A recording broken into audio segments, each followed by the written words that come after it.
నాకు తెలిసి అంటే ఆల్రెడీ మీరు సూపర్ సింగ్ విన్నర్. జనరల్గా మీరు అందరికి తెలిసే ఉంటుంది, అందరికి మీరు సుపరిచితురాలే.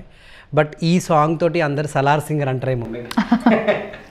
అంటే ఇదివరకు తెలుసు, బట్ ఈ పాట ఇంకొంచెం దగ్గర చేసింది, ఇంకా కొంచెం వాస్ట్గా అందరికీ కూడా చాలా ఎక్కువగా రీచ్ అయింది. సో ఈ పాటతో చాలా బాగా మంచి రెస్పాన్సే వస్తుంది పాటకి. జనరల్గా మనం అంటే పెద్ద సినిమాల స్టార్ హీరోల సినిమాస్లో ఏదైనా సాంగ్ బ్లాక్ బాస్టర్ అయిందంటే జనరల్గా ఇప్పుడు సినిమా అంటే యాక్టర్స్ కానివ్వండి, ఈవెన్ లైక్ బ్యాక్ ఎండ్లో ఉన్న సింగర్స్ కానివ్వండి, టెక్నీషియన్స్ ఎవరైనా కూడా, సో వారికి అది ఒక ఇంటి పేరుగా మారిపోతూ ఉంటుంది.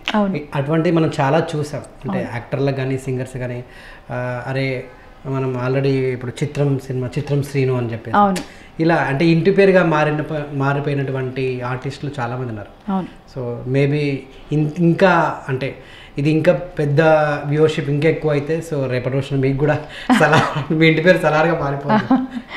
అంతకంటే ఏం కావాలండి, ఒక పాట ద్వారా ఒక మూవీ ద్వారా గుర్తించడం సింగర్ని లేకపోతే ఆర్టిస్ట్ని అనేది అది వాళ్ళకు ఒక బెస్ట్ కాంప్లిమెంట్ అనే చెప్పచ్చు వాళ్ళ లైఫ్లో. సో ఫస్ట్ ఆఫ్ ఆల్ ఈ సాంగ్ ఆపర్చునిటీ ఎలా వచ్చింది మీకు? రవి బస్రూర్ గారి ద్వారానే వచ్చింది. ఆయనతో ఇదివరకు ఆల్రెడీ ప్రీవియస్గా వర్క్ చేసి ఉన్నాను.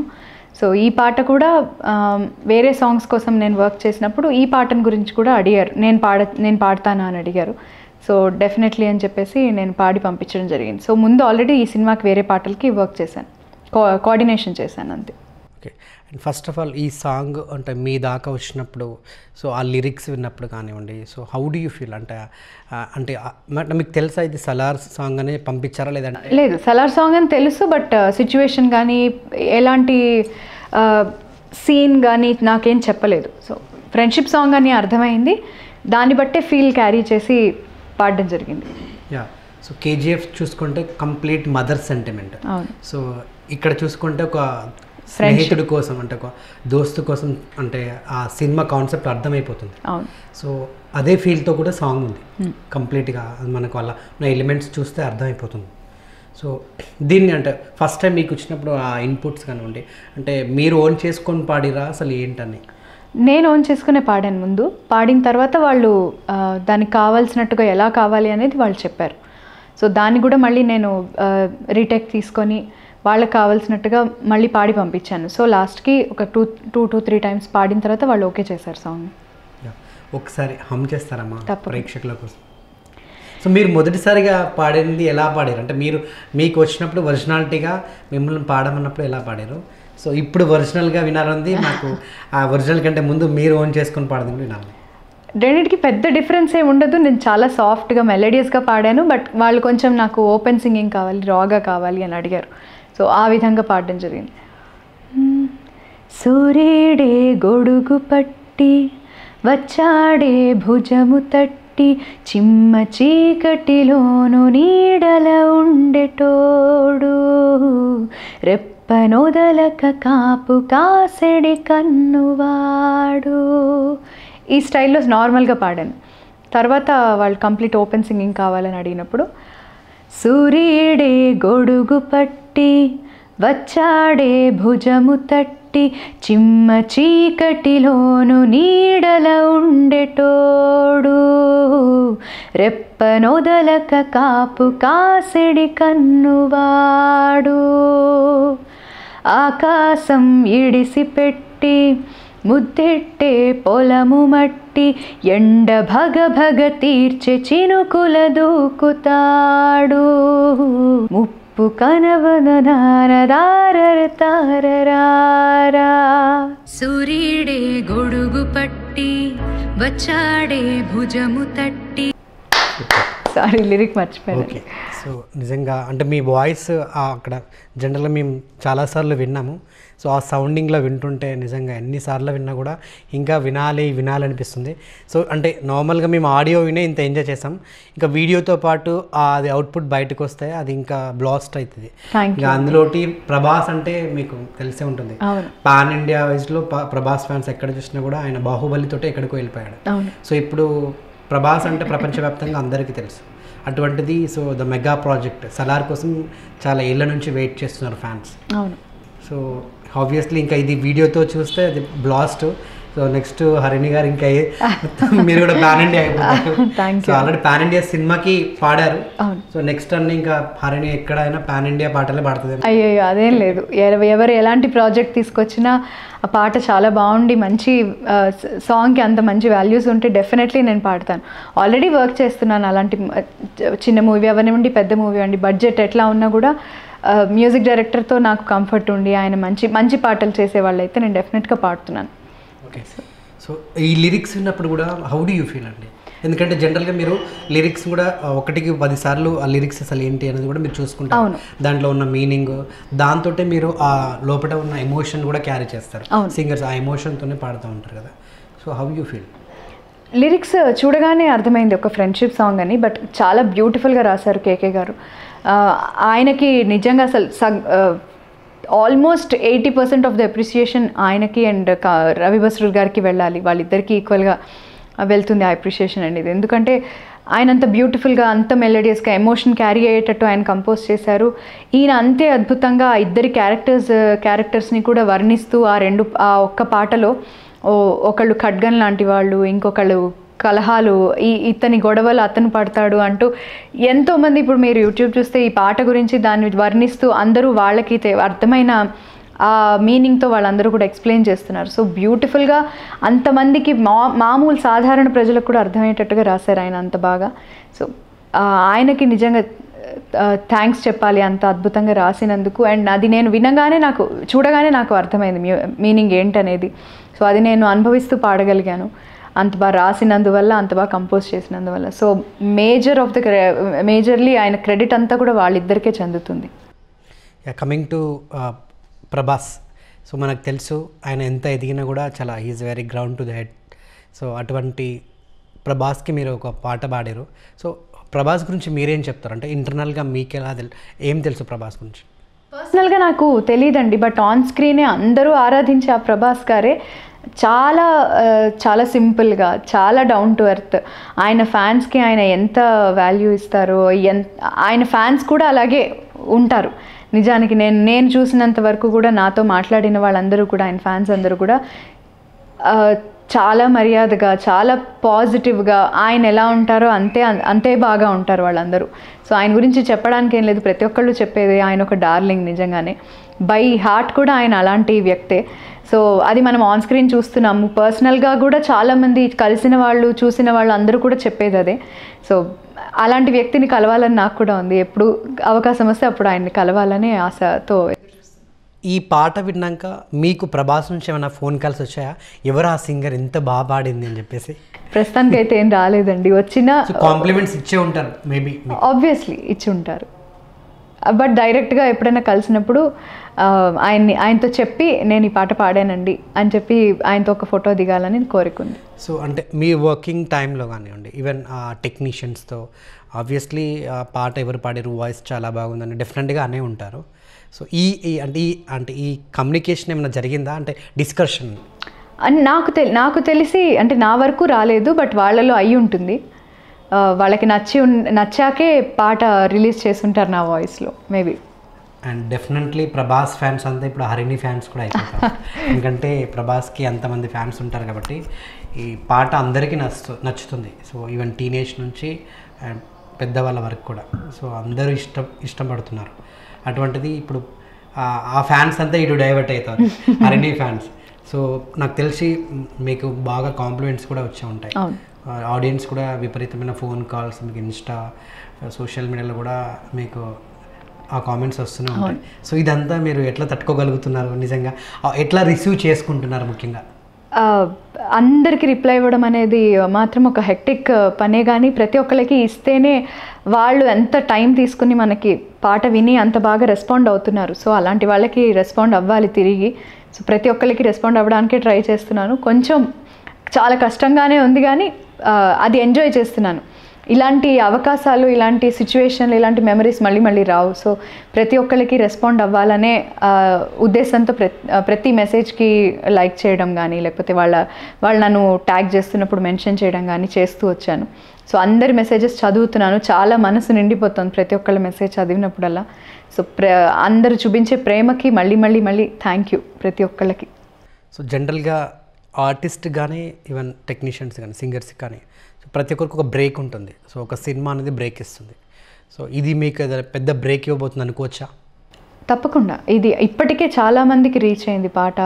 చాలా వ్యూస్ వచ్చాయి యూట్యూబ్లో కానీ, అన్ని మీడియాస్లో, అన్ని ప్లాట్ఫామ్స్లో కూడా, మ్యూజికల్ ప్లాట్ఫామ్స్ కానివ్వండి, సోషల్ మీడియా ప్లాట్ఫామ్స్ కానివ్వండి, అన్నిట్లో కూడా చాలా బాగా వైరల్ అవుతుంది సాంగ్. ఆల్మోస్ట్ చాలామందికి రీచ్ అయింది. బిగ్గెస్ట్ హిట్ అనే చెప్పచ్చు ఇప్పుడు ఈ మధ్య కాలంలో వచ్చిన పాటల్లో. ఓకే. సో జనరల్గా అంటే ఇక్కడ పాట అద్భుతంగా హిట్ అయ్యాక జనరల్గా సింగర్స్ రెమ్యునరేషన్ అనేది పెంచుకుంటూ వెళ్తూ ఉంటారు. సో డెఫినెట్గా అది ఆర్టిస్ట్ అవనండి, ఈవెన్ టెక్నీషియన్ అవ్వండి, ఎవరైనా.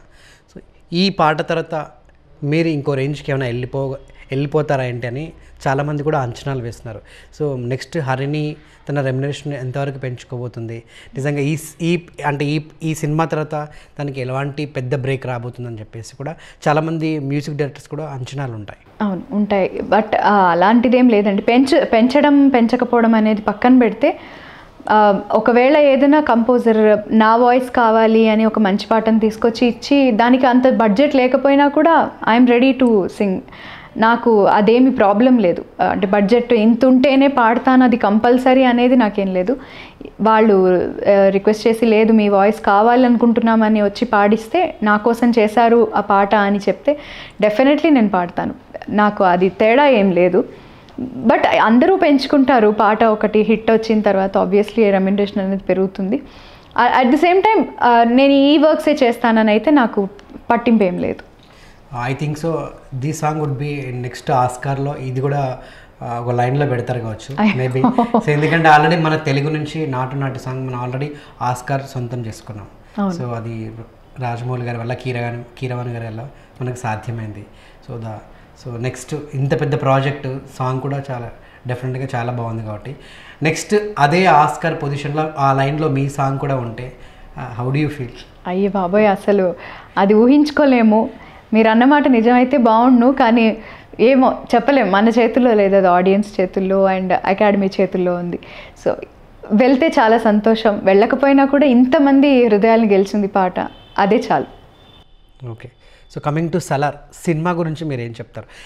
డెఫినెట్లీ మీరు కూడా నాకు తెలిసి వెయిట్ చేస్తున్నారు. అవునండి. అంటే నేను ఇప్పటిదాకా ఎటువంటి విజువల్స్ చూడలేదు. చిన్న చిన్న పోర్షన్స్ ఏవో నేను డబ్బింగ్ ఏదో అవుతున్నప్పుడు అప్పుడప్పుడు చూశాను. బట్ ఆయన మాత్రం సినిమాలో చాలా అసలు కిల్లర్ లుక్స్ ఆయన, నిజంగా చెప్పాలంటే అద్భుతంగా ఉన్నాయి ఆయన లుక్స్, ఆయన కట్అవుట్ సూపర్గా ఉంది నేను చూసినంత వరకు. అందరి ఆడియన్స్ లాగే నేను వెయిట్ చేస్తున్నాను ఎప్పుడెప్పుడు సినిమా రిలీజ్ అవుతుందో వెళ్దామని. సో అందరికీ నచ్చుతుంది డెఫినెట్లీ. ప్రశాంత్ నీల్ గారు మార్క్ ఆల్రెడీ కేజీఎఫ్లో మనం చూసాం. సో ప్రభాస్ గారితో ఆయన ఈ మూవీని ఎలా తీశారనేది ప్రతి ఒక్కళ్ళకి ఒక వెయిట్ చేస్తున్న విషయమే. సో నేను అందరితోనూ వెయిట్ చేస్తున్నాను. నాకు ఎటువంటి న్యూస్ ఏం తెలియదు దీని గురించి, బట్ ఈగర్లీ వెయిట్ చేస్తున్నాను మూవీ చూడడానికి. సో ఈ సాంగ్ రిలీజ్ అయ్యాక ఫస్ట్ బెస్ట్ కాంప్లిమెంట్ ఎవరి దగ్గర నుంచి వచ్చింది?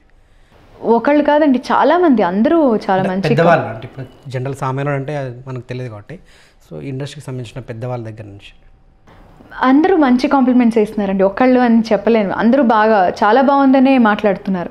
ఎవరి దగ్గర నుంచి నెగిటివ్ కామెంట్స్ ఎక్కడా రాలేదు. సో ఒకళ్ళని గుర్తుపెట్టుకోవడం. బెస్ట్ కాంప్లిమెంట్ ఏ సెలబ్రిటీ నుంచి వచ్చిందని? ఐ టెక్నీషియన్ కానివ్వండి, హీరో కానివ్వండి, ఎవరైనా? అట్లా ఎవరు లేరండి, అందరూ బాగానే చెప్తున్నారు. ఒకళ్ళ దగ్గర నుంచి అలా పర్టికులర్గా రాలేదు. సో ఈక్వల్గా అందరూ, మెజారిటీ ఆఫ్ ద పీపుల్ అందరూ కూడా చాలా బాగానే రెస్పాండ్ అవుతున్నారు. ఓకే. ఈ సాంగ్ మీరంటే టెక్నీషియన్స్ కాబట్టి మీకు తెలిసి ఉంటుంది. మీరు విజువలైజ్డ్గా ఏమైనా చూసారా ఈ సాంగ్ వర్క్? లేదు, చూడలేదు. ఓన్లీ ఆడియో వరకే చూశాను.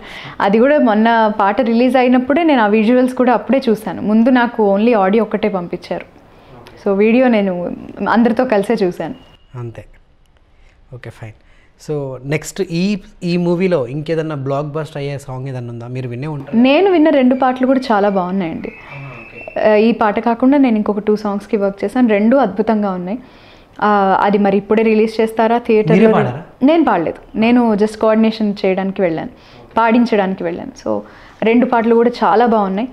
నాకైతే పర్సనల్గా ఒక పాట చాలా నచ్చింది ఆ రెండిట్లో. నేను పాడింది కాకుండా చాలా నచ్చింది. అది మీ అందరికీ కూడా నచ్చుతుంది డెఫినెట్లీ. ఆడియన్స్ అందరికీ చాలా నచ్చుతుంది ఆ పాట. అంటే మేబీ అన్నది ఎలివేషన్ సాంగ్ అవ్వచ్చా? మేబీ నేను పిక్చరైజేషన్ చూడలేదు, బట్ సాంగ్ వరకు అయితే అద్భుతంగా రాశారు, కేకే గారే రాశారు. సో నెక్స్ట్ కేజీఎఫ్కి మించి ఉంటుందా సాంగ్? అంటే కేజీఎఫ్లో కూడా అన్ని బ్లాక్ బస్టర్ సాంగ్స్ అవునవును వినండి, మదర్ సెంటిమెంట్ సాంగ్ చాలా బాగా చేశారు.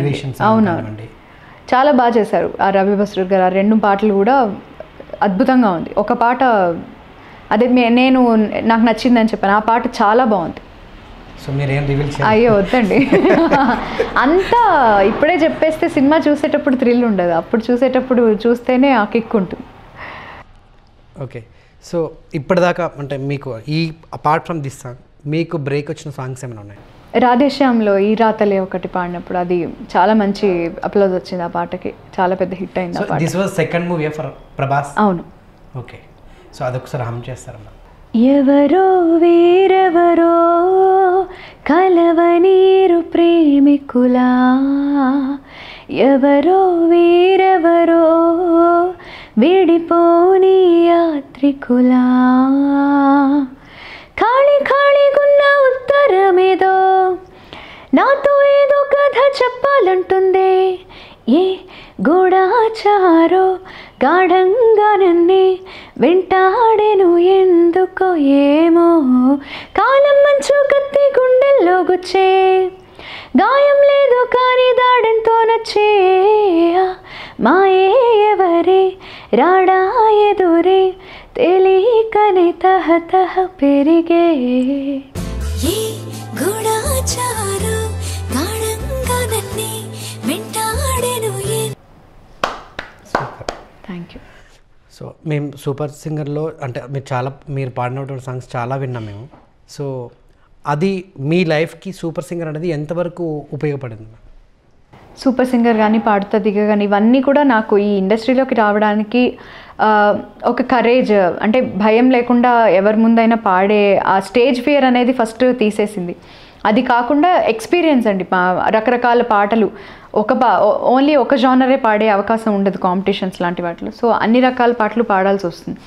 అలాంటి పాటలన్నీ కూడా కాంపిటీషన్స్ ద్వారా పాడగలిగాను. సో అవన్నీ కూడా ఎక్స్ప్లోర్ చేయగలిగాను, అలాంటి జానర్స్ అన్నీ. సో అవన్నీ కూడా మళ్ళీ ఇప్పుడు రికార్డింగ్స్లో ఎవరన్నా అలాంటి పాట ఇచ్చినా ఈజీగా పాడగలను. ఒక ఎక్స్పీరియన్స్ ఉంది, ఆల్రెడీ నేను పాడానన్న ఎక్స్పీరియన్స్ ఉంది కాబట్టి వాటన్నిటికీ కూడా హెల్ప్ అయింది.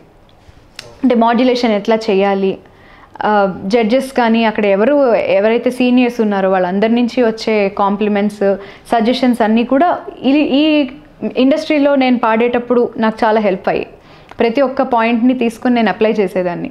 సో అలాగా రియాలిటీ షోస్, కాంపిటీషన్స్ అన్నీ కూడా హెల్ప్ అయ్యాయి.